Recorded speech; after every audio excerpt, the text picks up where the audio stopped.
You're watching Oilers Nation every day with Tyler Yaremchuk. Your one-stop shop for all things Oilers. This is Oilers Nation every day with Tyler Yaremchuk. Or is it? Let's get into it with the lead.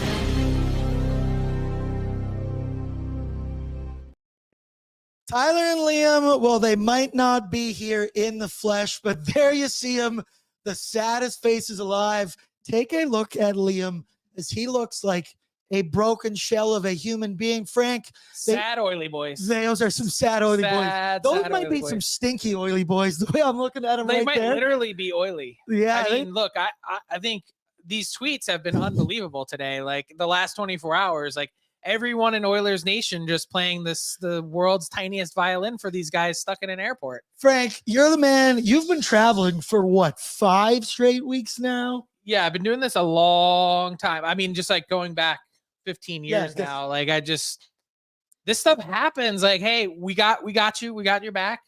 BORDZY here. I'm here. Let's go. We're good. We got you. That's right, people. We're live from the Sports Closet studio. Sports Closet, 3 locations in the Edmonton area: St. Albert, Sherwood Park, Kingsway Mall, of course.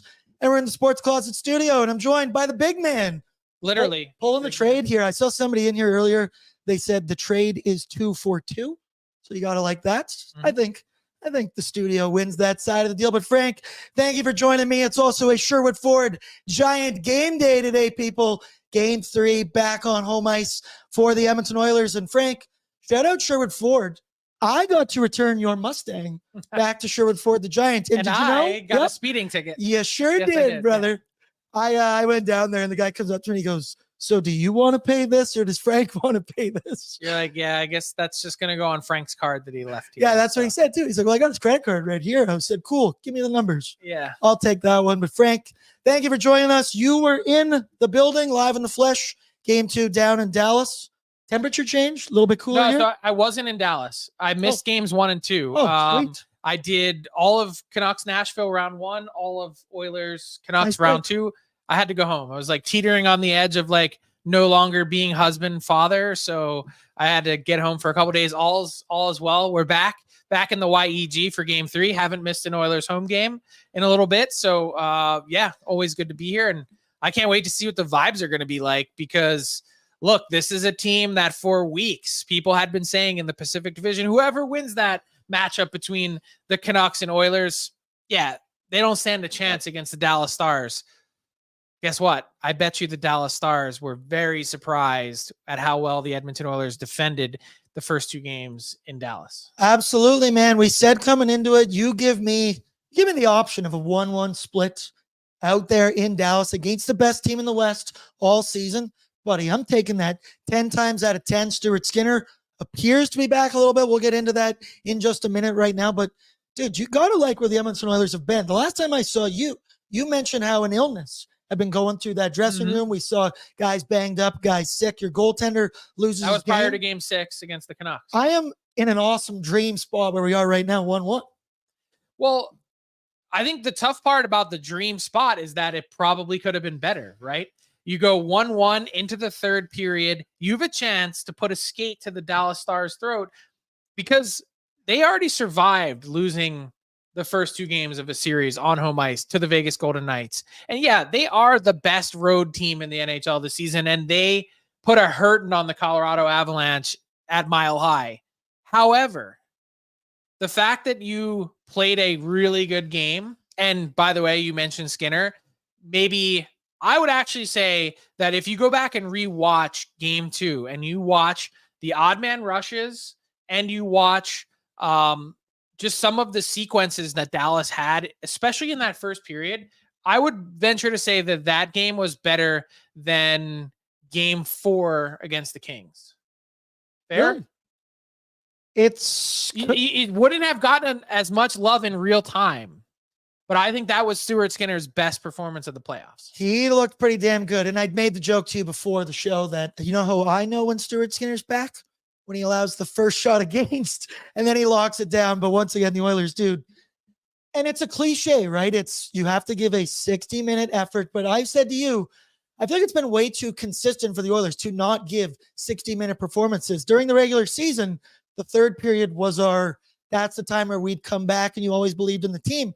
Lately, you're seeing them play good to start, and then it dwindles away in the second period. Third period, Oilers felt like they were just chasing it. But the start was awesome, dude. You outshoot the Moes at 16-4 in the first period. You're on the road. You're already up 1-0. It does kind of feel like a missed opportunity. That's what I was going to say. The loser talk in me, though, goes, okay, 1-1, you'll take that. Right. But you were in a spot to put skate to neck, like you mentioned. Yeah, you go up 2-0 in that series, then you come back to home ice, and you're all of a sudden like, man, we are halfway to getting to a Stanley Cup final. That's unbelievable. So I think there's a little bit of those vibes, but I also think grand perspective, 30,000 foot view, kind of like what you were talking about, you go 1-1. And sometimes when a series is tied and it shifts venue, and I thought we actually saw this a bit in the second round against the Canucks. Think about how the Oilers played in game 4 going to Vancouver. Think about how the Oilers played in game 2 coming back to Edmonton. Both of those situations, the series was tied, but it actually felt like the Oilers had some momentum, had some advantage. I would argue that through the first 2 games of this series against the Dallas Stars in the Western Conference Final, this has been dead nuts even. I would say there's a very thin margin that's separating both of these teams right now. And that's given, again, where we were heading into this series, where people were saying, look at the depth Dallas has, look at the advantage in net, look at, their mobile defense that plays a ton of minutes, and Miro Heiskanen and all these things. It's like, well, the Oilers are right there. The Oilers were the best team in the NHL since November something, right? And Dallas, best team in the West for the entire season. But I get part of that skepticism coming in, and I do think a large part of it was the goaltender battle, which we talked about Stuart Skinner. Let's talk about the other guy, Jake the Snake Ottinger, because I can't confirm he's good at net. Look at those playoff numbers right there, 204 goals against to 922.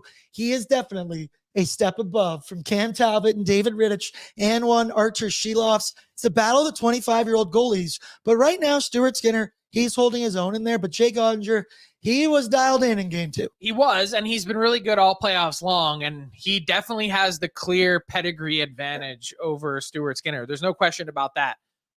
But look at how far Stuart Skinner's numbers have come.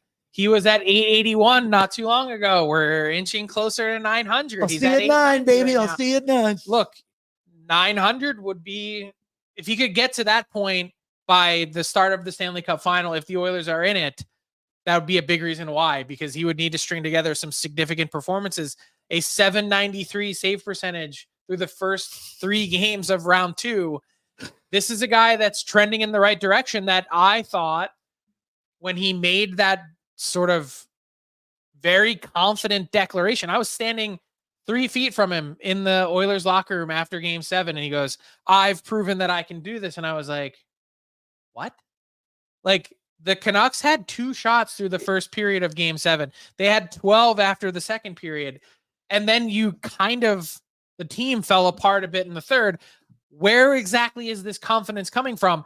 But I like it. I like what I'm hearing, because if he's confident and he has found his way, much in the same way with Chris Knobloch, we'll get to the lineup report in a second, but Ryan McLeod, you get a break from the lineup now. Who knows? Maybe that's the right touch. Maybe that's the right play. Do you think there's something to be said, and take this lightly if there's any goaltenders out there? I always say goalies are a little bit of head cases, a little bit of different guys, and it doesn't matter. I think head cases is a bridge too far, but how about just like different? They're a different breed. Yes. They're a different breed, and we'll go with that. And they can get in ruts. Maybe somebody could say it's an up and down roller coaster in that spot, in that position. But I don't care how you get out of the rut if you feel confident. And Stuart Skinner just sometimes it's false confidence, right? It's like it's a false front. He's actually backed it up, and I think he actually means it. And like I don't know, we've seen it as Oilers fans. You've seen where Stu's gone through some lows in the year, but you know it when he comes back. And I always say he has that eye of the tiger through his mask there. His rebound control's better. His blockers all over the place. He's getting gloves on pucks. He's stopping them, getting whistles right in front of him. And it just looks smoother, calmer, more confident. Obviously, he started down here, so anything could be an improvement, but I'm liking what I am seeing from Stuart Skinner. One guy that we haven't really liked what we've seen from him. I do want to say in game one, he was much better. Jay Downton, he cursed and he told Ryan McLeod to play like a man coming into game one. Game one, Ryan McLeod had 5 hits. He had 3 shots. However, though, game 2 felt like more of the same. We call him the cardio man out there because he loves skating without going to the dirty areas. And don't get me wrong, he has I been could good. use a little cardio. I mean, let's be real. Brother, me too. I've been living in Greta so much. Yeah. What are you, how many Living in pounds of- Regretta. Thank God I mentioned you. You got to put these right in front of the guts. Yeah, right oh here. yeah. These gotta- things are very nice props. I They mean, are it's very, really very well. nice. But Ryan Frank, you're McLeod, looking what'd you skinny. think of the third line in game 2? Because the pressure's been on Warren, Fogle, McLeod. Not as much Derek Ryan right now, but what'd you think in game 2? I think whole body of work still leaves you wanting more. Has obvious talent and skill. The skating is next level. But if you're looking, again, big picture, the perspective of all 3 rounds of the playoffs so far, and you're trying to work Adam Henrique into the lineup, he's the kind of clear and obvious choice. And in fact, you could take it a step further. If you wanted to take 2 guys out, you could put Corey Perry in. Obviously, they're not going to. I would. And I think there's a big reason why. I've been saying this consistently. You're looking for one moment in time. You're looking to get your third line going. Your fourth line's been much better than your third. The rare team that's been the case. So you don't really want to take out Derek Ryan. You're definitely not taking out Janmark. Connor Brown kills penalties. Like I'm not taking out Sam Carrick. no, you're not taking out Carrick. So like it becomes McLeod or who? And then it kind of became obvious, right? Absolutely. You go with the guy who's doing the flybys. I'm going with Rico. You traded the first round pick for him for a reason, but you mentioned it there with the fourth line as well before we get to the lineup news.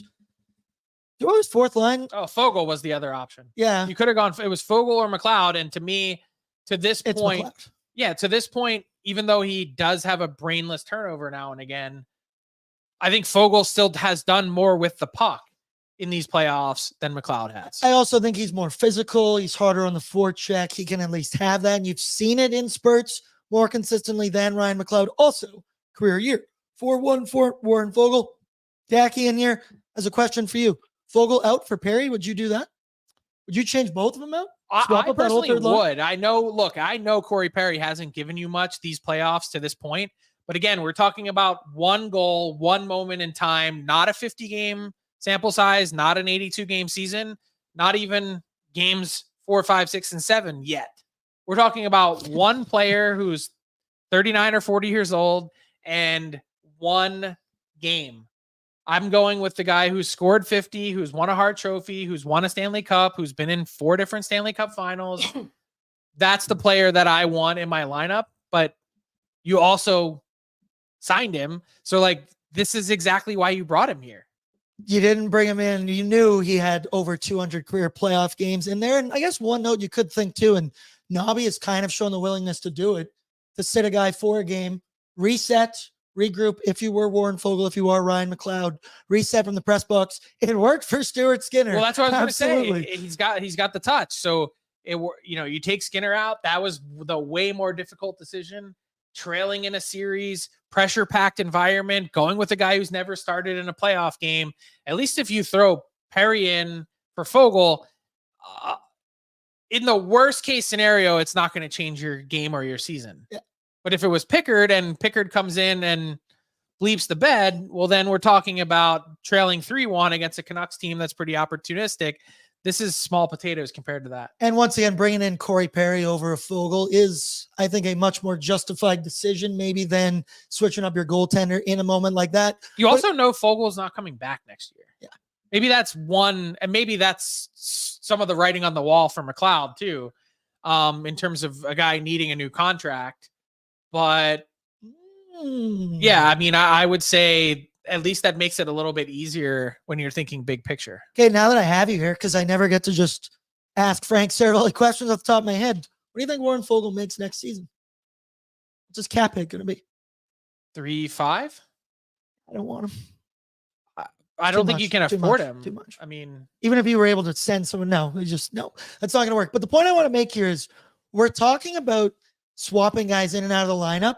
And for the most part, no one is discussing the Edmonton Oilers' fourth line. It's your McLeods. It is your I did. Fogels because, well, the I chat gave them props. the chat definitely has. They've been saying, hey, it's only line 3. So I want to give line 4 their props because, dude, game 2, they were firing. I don't know who had a Connor Brown goal assisted by Cody Ceci on their bingo card, let alone a minute, not even let a alone minute. any Connor Brown goal, period. Like, not like in the playoffs, in that moment.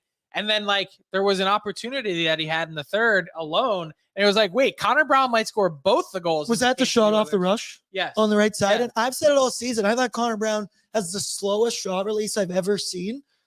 Went off a stick pretty good on that point.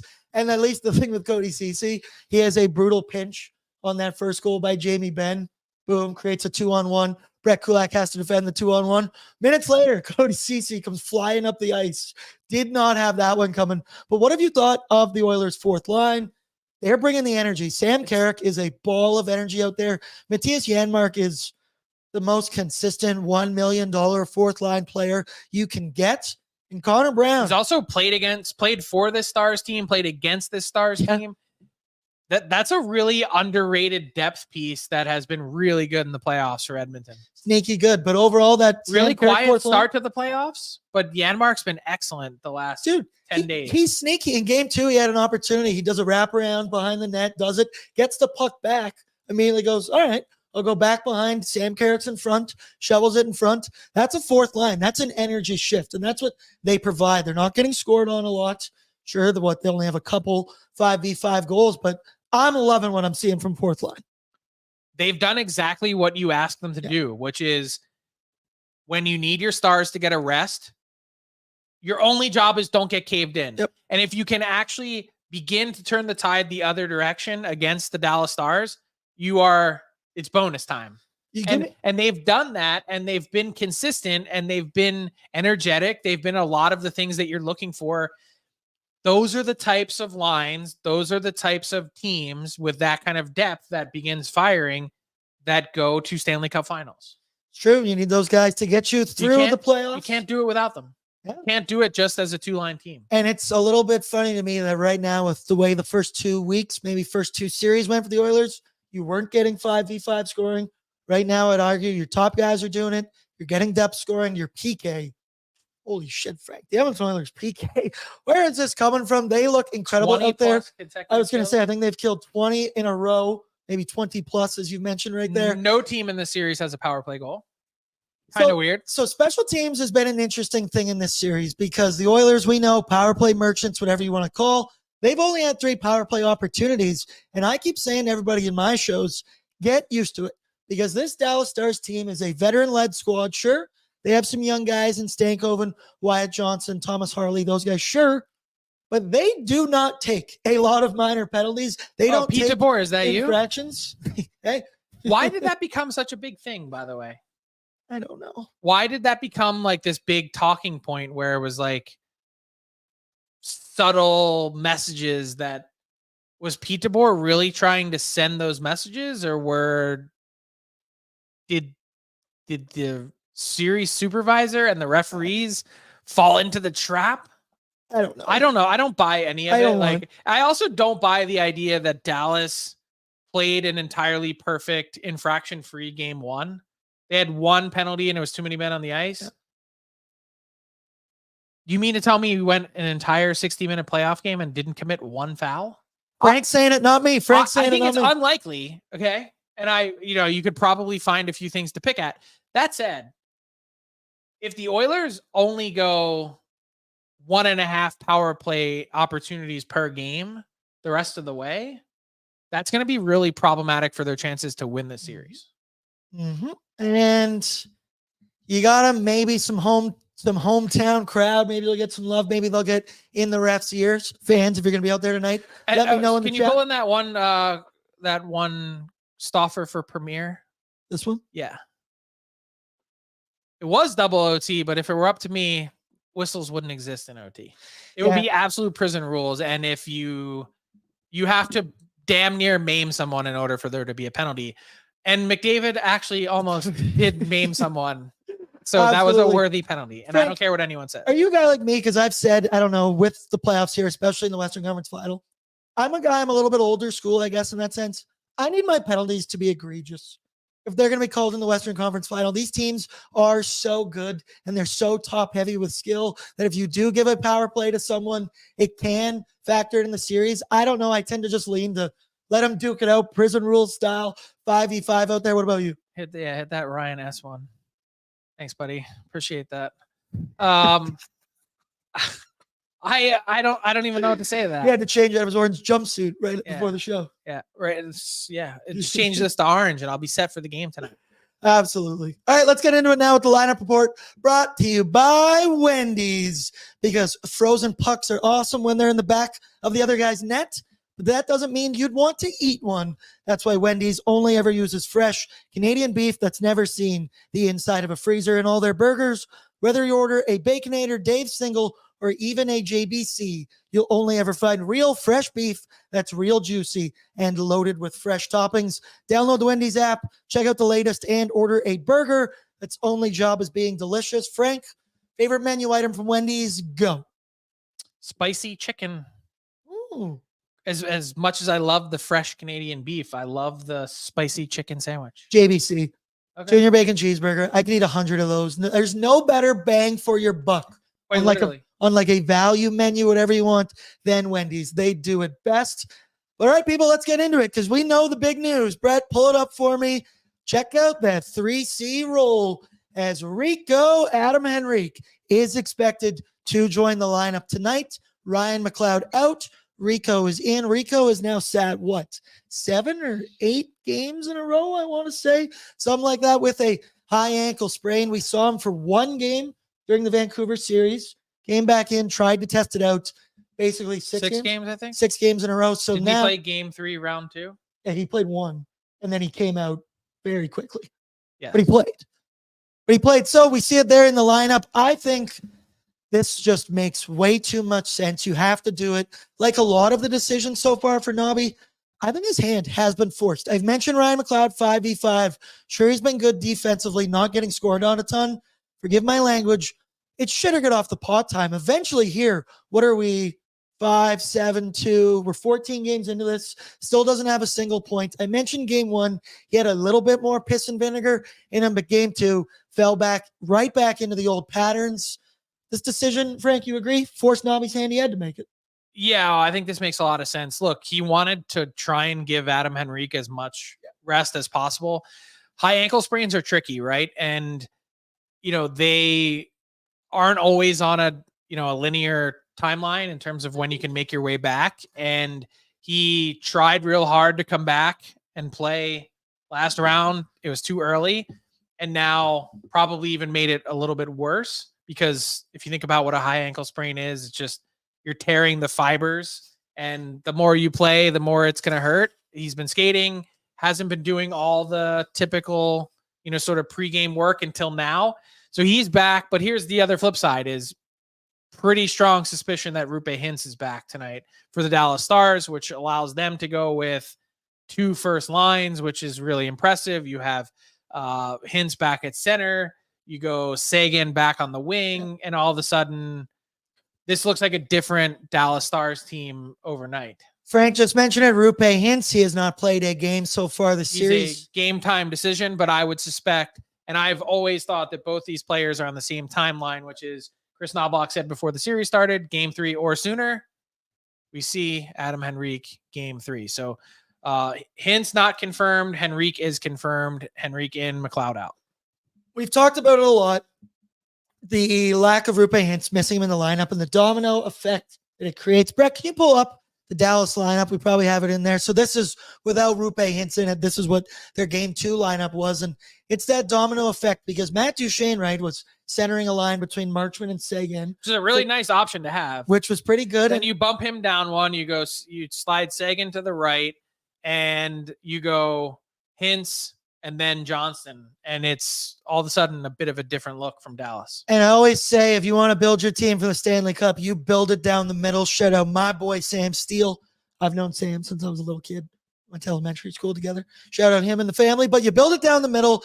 Wyatt Johnson's good, But you want, I think, a younger guy like that, and maybe a little bit smaller, to be your 2C spot. Matt Duchene, I've mentioned. Let's throw Cattleman in there. We need some more likes here. Tyler's not here. We give us a thumbs up. Give us a like. Yeah, come on. Give us a subscribe. Frank and I are in here doing the Lord's work, coming in on it's a holiday in the Happy US. Memorial Day. Yeah. Happy Memorial Day. Frank. We don't say Happy Memorial Day. Yeah, You just say Memorial Day. Thank you to all the brave men and women who have given their lives. Thank you to all the brave men and women out there. Yeah. Shout out, Frank, you're spending it in Canada, and you're a working man right now. Yeah. Hey, look, it's the playoffs. It's what we do. Tyler and Liam and them, they're in Edmonton. I'm not even. Tyler and Liam they're in their own special hell right now. So this is their day today, in case you were curious. Yeah. They started the morning in Nashville, so Central Time Zone, and then they technically flew east to Atlanta, Eastern Time Zone. Then they are going Atlanta to Vancouver, then Vancouver to Edmonton. So if you're playing along, that's Central, East, Pacific, Mountain Time Zone, all on the same day, and they're all trying to get to the game tonight. They land. See, look at these two broken men right here. They're all trying to make it home for puck drop. Yeah, are they going to the game? I don't know.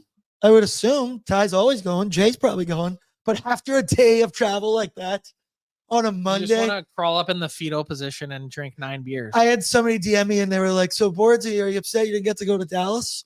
When I look at that, I'll take Greta. I'll take Greta all weekend, every step of the way. But we mentioned with Rupe Hintz, Matt Duchene not known for his defensive abilities. He's a defensive liability, in my opinion. You move him back down to that spot with the 3C. That's the spot he's meant to be. And shout out Tyler Seguin, because he's also a guy that had 60-some points this year, and also has scored a couple clutch OT winners so far. Like you can, but that's not defense. But you can knock Matt Duchene if you want to, but I wouldn't. Well, I'm still going to, because he's the enemy right now. But what I mentioned there, Tyler Seguin, he's still got some in the tank, man. For a guy, I think he scored 25 goals in 68 games in the regular season. He's dealt with injuries years previous. I haven't watched a ton of Dallas Stars games this year. Seguin still got some stuff in the tank there. A little bit. I mean, he's also the only guy on the Stars team that's won a Stanley Cup. He's got the clutch sheet. He's got something, but it's tapered off quite a bit. But that's the most impressive part about this Dallas Stars story, is that this is a young man's team now. It's Wyatt Johnson. It's Miro Heiskanen. It's all these guys that are under 26 that are really driving the bus on this team. Harley, go through the list. Stankoven, next year they're going to have Maverick Bork step into the lineup, AHL MVP. Like they're in a great spot, and a team that's been able to turn over from the Tyler Seguin, Jamie Benn era to then kind of filling out the rest of their roster with a Joe Pavelski and a Matt Duchene and these guys along the way that have been key clutch contributors. Mason Marchment. Yeah, Mason. Just another guy. He's, him, but then Chris Tanev. Like there's this blend between old and young that I think has really made this Dallas team impressive. That's one thing I hope that the Corey Perry edition would do 2-1 like a Dylan Hawley. But right now, Evander Kane, those two twin wrecking balls on the wing. One guy you mentioned, Chris Tanev. I was tuning into Daily Faceoff earlier today. Shout out you and Colby Cohen. What have you thought of Chris Tanev so far in this series? Okay. Because he gets the tough matchup. We saw it round 2. He got the McKinnon matchup. He's been getting the McDavid one so far. Game 1, I believe that him and Lindell were on the ice for all 3 goals against. I mentioned game 1. It bothered Chris Tanev losing a board battle to Ryan Nugent-Hopkins on the OT winner. Overall, McDavid's given him a little business. What have you thought of that pairing? I would say that Tanev has been okay. He struggled at times. He was kind of built up through the first 2 rounds as this end-all, be-all that the Oilers have not had significant trouble with Chris Tanev at any point really in their in the Connor McDavid era and experience, whether he was in Van or whether he was in Calgary. They're not really having any trouble now either. Yeah, he's not the anti-McDavid. He doesn't wipe out McDavid. People, a little programming note as well. We're not going to go the full 90 minutes today. You're just getting a nice little tease. Frank was nice enough to join me. He will get pregame with BORDZY later this evening, I believe at 5 p.m. I'll be joined by Zach Lang live and in the flesh. And also, should we do tonight's bets? Zach's joining. Oh, we will. We just got to get some keys to victory here as well. I got some basketball bets for you as well. What? But programming note. What kind of show is this? It's a Betway show, brother. It's a Betway So I show. just had someone DM me, our guy Ali, who watches all the time. He watches all of our content. He goes, "The guy with you on Oilers Nation right now looks like Liam's brother." Is that a Okay. compliment or not? I'm going to choose to take that. I'm going to say it's just a Boston Pizza hoodie. Shout out to BPs as well.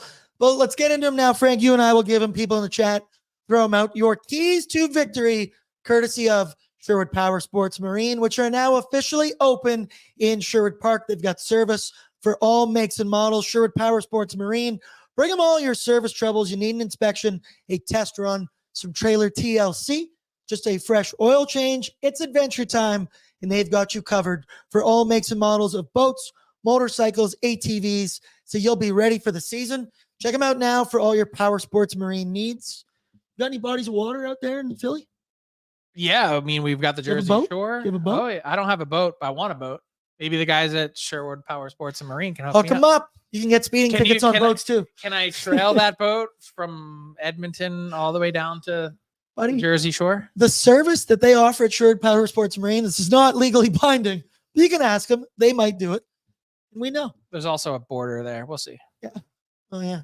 Yeah, that might be complicated. But tonight's keys to victory, people, throw them in the chat. Ryan S. says key to victory, score first. You saw in game 2, the Oilers allowed the first goal. Ping, bang, boom, come back up the ice. Connor Brown, he's going to get one. Frank, for me, and it's something I've kind of said so far through 2 games and at least going into it, and tell me if you think I'm wrong or not. I think some of the key to this series could be the battle in the neutral zone and the odd man rush chances. You saw the first goal of the game.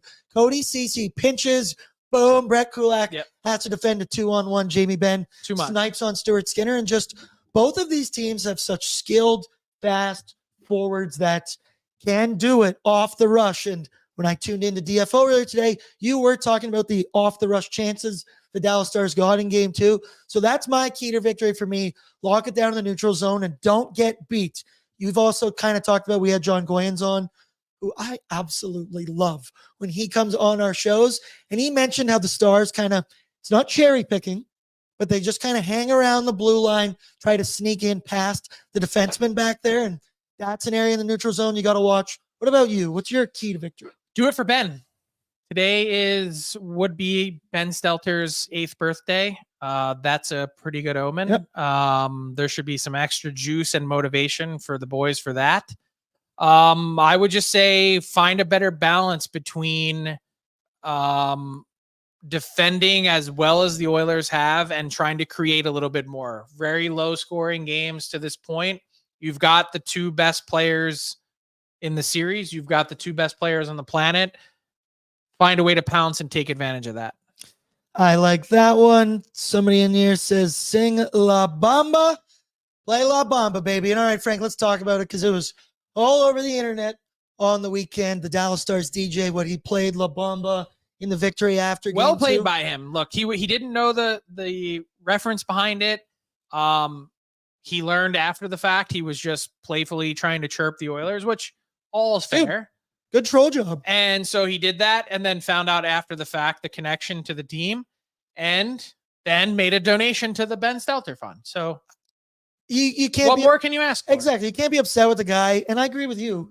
It was an excellent troll job. I respect the hell out of that. That's all in good fun. He clearly didn't know about. Look, in Texas, they're nice.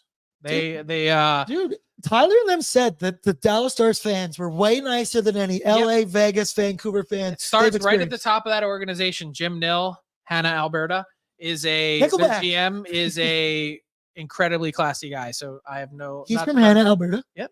So is Nickelback. He's got it. Let's go. Unbelievable. So him and Lanny McDonald are just a few years apart. Grew up in the same small town, and both have unbelievable, iconic mustaches.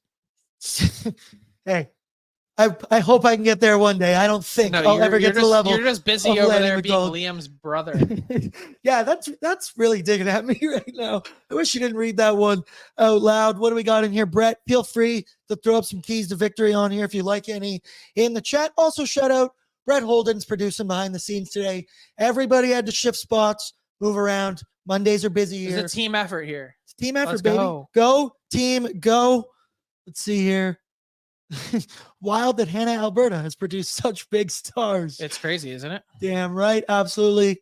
People in here, Frank, you see any in here that we like for keys to victory? No, I think we got them all. Yeah, there really isn't a ton. Let's get to our bets and Score more goals than the other squad. K-Waddy, Yeah. we need to clear the zone better. Started to get hemmed in the last 40 for sure. Some lazy kind of glassing out you've seen throughout the series so far.